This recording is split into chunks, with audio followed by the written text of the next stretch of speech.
हमेशा की तमाम खबरें आप तक पहुंचाते रहे हैं। आज जानेंगे ज्योतिष आचार्य हमारे साथ जी है, लड्डू जी महाराज जी, उनसे जानने की कोशिश करेंगे कौन सी राशि में और अभी क्या क्या चल रहा है, विवाह के कब कब यहाँ पे डेट आ सकते हैं। आपका स्वागत है हमारे न्यूज में। जय माता की। ये हमसे पूछने आए हैं कौन सा राशि में क्या चल रहा है।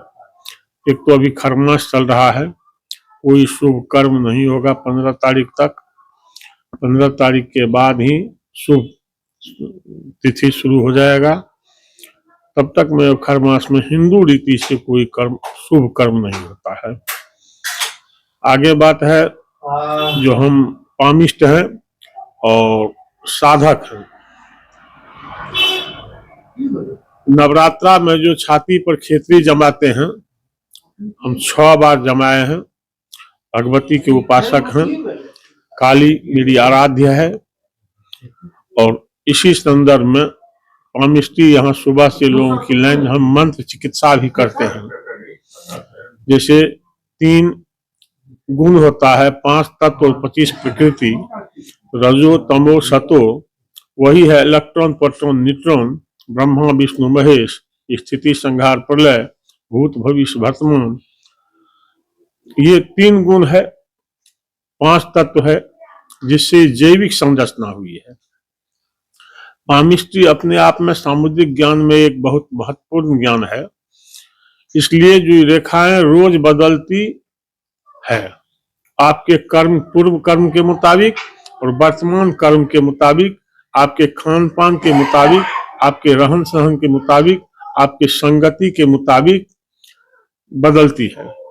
ज्योतिष शास्त्र में जिसका जिस तिथि, जिस नक्षत्र, जिस राशि में जन्म हुआ है, अगर उसको कहीं मार्केस पकड़ाता है या कोई और अनायास कोई योग पकड़ा जाता है, अनिष्टकारक योग हो या शुभ कारक योग हो, तो जब भी हम गणना करेंगे वही आएगा।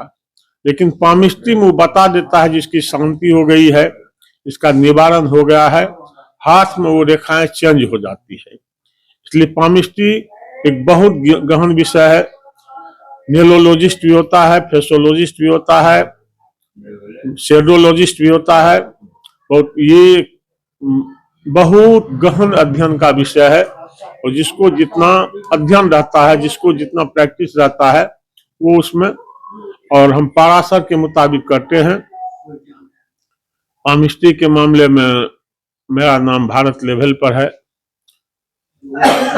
देश विदेश की यात्रा भी मैं करता हूँ, और पामिस्ट्री पर ही ज्यादा तक बोल सकते हैं। और साधना के क्रम में हम शाक्त साधक हैं और दक्षिण मार्गीय हैं। ये शिव और पार्वती को जितना तंत्र में ज्ञान है, वो सब शिव के द्वारा दिया गया है। अगर तंत्र को मिटा दिया जाए तो शिव को पहले आराधना छोड़ दिया जाए। तंत्र मतलब लोग समझता है उल्टा सीधा काम करने वाला, लेकिन वो नहीं है। वो उल्टा सीधा काम इसमें नहीं होता है। वो पंथ अघोर है, शावर और डामर तंत्र में, जिसमें इसमें अनिष्ट करना ही नहीं है। ये समाज के लिए, जन कल्याण के लिए, मानव कल्याण के लिए, प्रकृति कल्याण के लिए ये विधा है। इस विधा से हम किसी भी रोग का भी निदान होता है मंत्र चिकित्सा से। जैसे यंत्र मंत्र तंत्र है। अभी डॉक्टर कोई दवा देता है, तो डॉक्टर जब दवा देता है तो डॉक्टर कहता है हमने दवा दी, रोगी कहता है हमने दवा ली। उसका नाम है दवाई। उसका नाम, अगर उससे ठीक होता तो उसका नाम छुड़ाई रखता है, लेकिन उसका नाम ही दवाई है। और लेकिन इसमें निदान है, मंत्र चिकित्सा में निदान है। और मंत्र सारे हैं, कोई एक भी मंत्र अपने आप में अपूर्ण नहीं है, पूर्ण है। और से बशर्ते उनके करने का विधि। मंत्र एक गोली है, वो कार्बाइन में है, श्रीनट में है, एसएलआर में है। जैसा यंत्र में है मंत्र, वैसा ही अपना सफलता प्राप्त करेगा। उसी प्रकार से आपको मंत्र की सिद्धि कितनी है, गुरु कौन है, को कितना ज्ञान दिया है, इसलिए मंत्र की पहले अपने आप में हमको पीएचडी कराने से पहले, डॉक्टरेट कराने से पहले अपने पीएचडी करना पड़ेगा, करना चाहिए। तो पहले अपना सिद्धि आप प्राप्त किए हैं, तभी आप किसी मंत्र के विषय में बोल सकते हैं, कर सकते हैं, करने के आप अधिकारी हो सकते हैं। जनरल पुस्तक पढ़ के, पॉकेट बुक्स पढ़ के उससे नहीं होने वाला है। वो अधकिचरा ज्ञान है जो लोगों को भटकाता है, भटकाव में ले जाता है। जैसे अभी बहुत सारे राजनीतिक लोग भी इस पुस्तक पर, इस विधा पर बोलने लगे हैं, जबकि उनको इनका कोई ज्ञान नहीं है, कोई ज्ञान नहीं है। तो लेकिन क्या कहा जाए, अभी तो बोलने की सुविधा है, उसके मामले में आप किसी को गाली दे दीजिए तो आपको मौलिक अधिकार में आता है, बोलने की आजादी में आता है। और कुछ लोगों के मुंह में ताला लगा हुआ रहता है जो मर्यादित होता है, और मर्यादित लोगों के लिए कहीं कोई ताले की जरूरत नहीं है, कहीं कोई उससे उसका व्यक्ति का अपना खानदान, अपना परिचय, अपना व्यक्तित्व बुझाता है वो किस लेवल का आदमी है। अपना लेवल जानने के लिए उससे पहले आपका चेहरा आपका खान पान बता देता है, आपका स्वास्थ्य आपका खान पान बता देता है, आपका बोलना आपका ज्ञान बता देता है, आपका बैठना आपका खानदान बता देता है। आप कैसे बैठते हैं, क्या खाते क्या है, उससे उतना महत्व नहीं है, कैसे खाते हैं। क्योंकि पतंजलि योग सूत्र से ऑथेंटिक योग सूत्र का पुस्तक कहीं नहीं है। उसमें उन्होंने सबसे पहला दिया है सूत्र में 194 सूत्र है, नोट में है, अगर भक्ति योग आ जाए तो अन्य किसी योगों की आवश्यकता नहीं है। तो भक्ति योग आने के लिए जैसे विद्या ददाति विनयम, विनयम ददाति पात्रतम, पात्रत्वात् धर्माप्नोति धनात् धर्मः ततः सुखम। तो भक्ति पाने के लिए सबसे पहले आपको आसन सिद्धि चाहिए, एकांत और मौन का ज्ञान होना चाहिए, गुरु होना चाहिए, जिसने इससे पहले कभी देखा है वही आपको बता सकता है, जिसने कोई काम किया है वही आपको बता सकता है। इसलिए उसको गुरु के पास जाकर के ज्ञान लेना चाहिए। अगर सही गुरु मिल गया तो गुरु तो मिल जाते हैं, शिष्य ही नहीं मिल पाता है।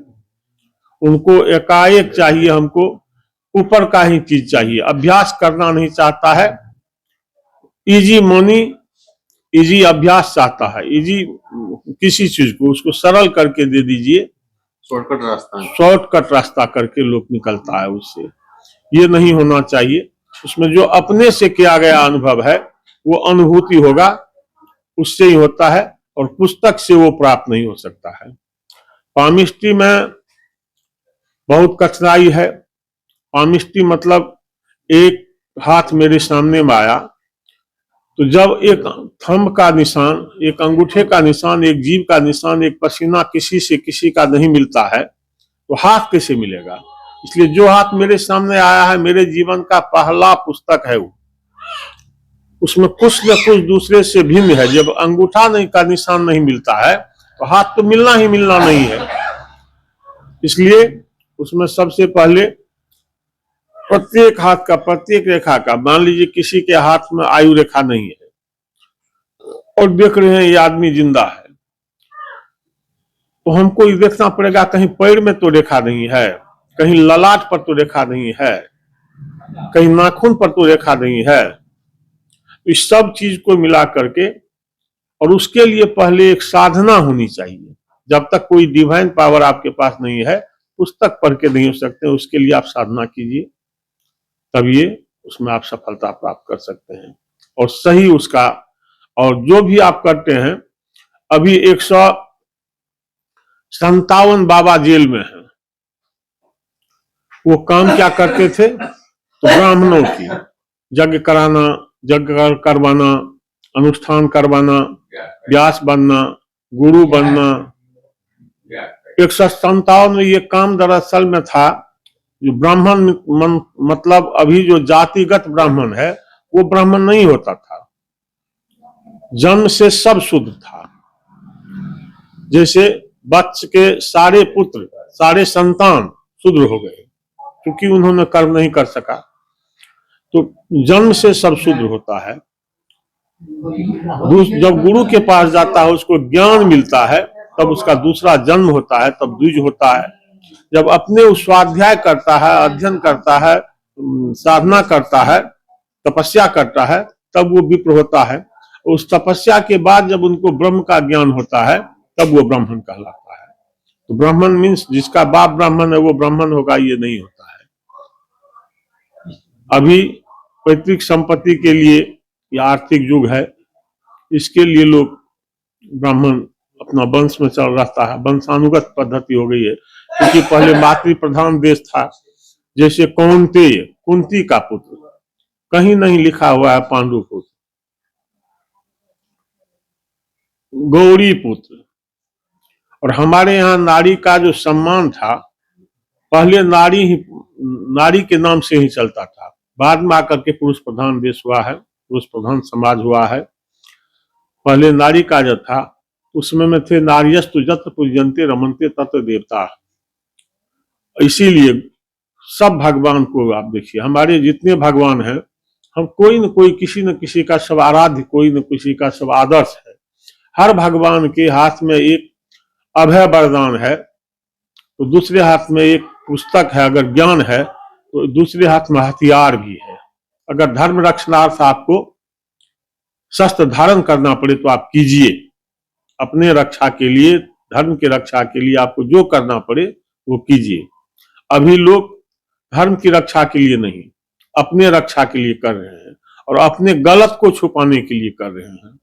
तो जब तक गलत आप करते जाइएगा, उससे गलती का निवारण नहीं हो सकता है। एक बार सोचना पड़ेगा जो हम क्या कर रहे हैं। और अभी जो लोग की अपना राजनीतिक चमकाने के लिए, अभी मान लीजिए जैसे मोदी युग है, इसमें लोग कहता है जो महंगाई बहुत हो गया है। अभी विपक्ष के पास दो ही मुद्दा है, महंगाई और बेरोजगारी। आप एक बार जाकर के किसी कपड़े के दुकान पर देखिए, ज्यादा ब्रांडेड कपड़ा में भीड़ है कि जनरल रोड के बगल में।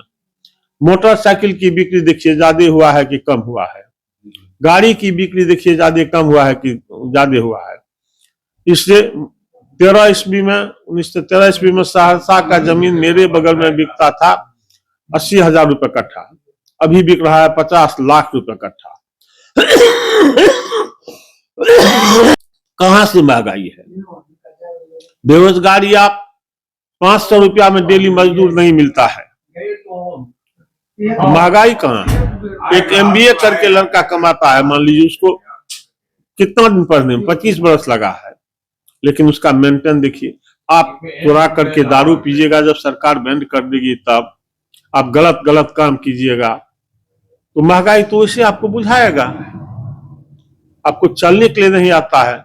एक शिक्षक को जितना तनख्वाह मिलता है, एक ठेला वाला उतना कमाता है, लेकिन उसका रहन सहन का अंतर है, उसके ग्रह दशा का अंतर है, उसके जहां वो रह रहा है वहां का एसोसिएट्स का अंतर है।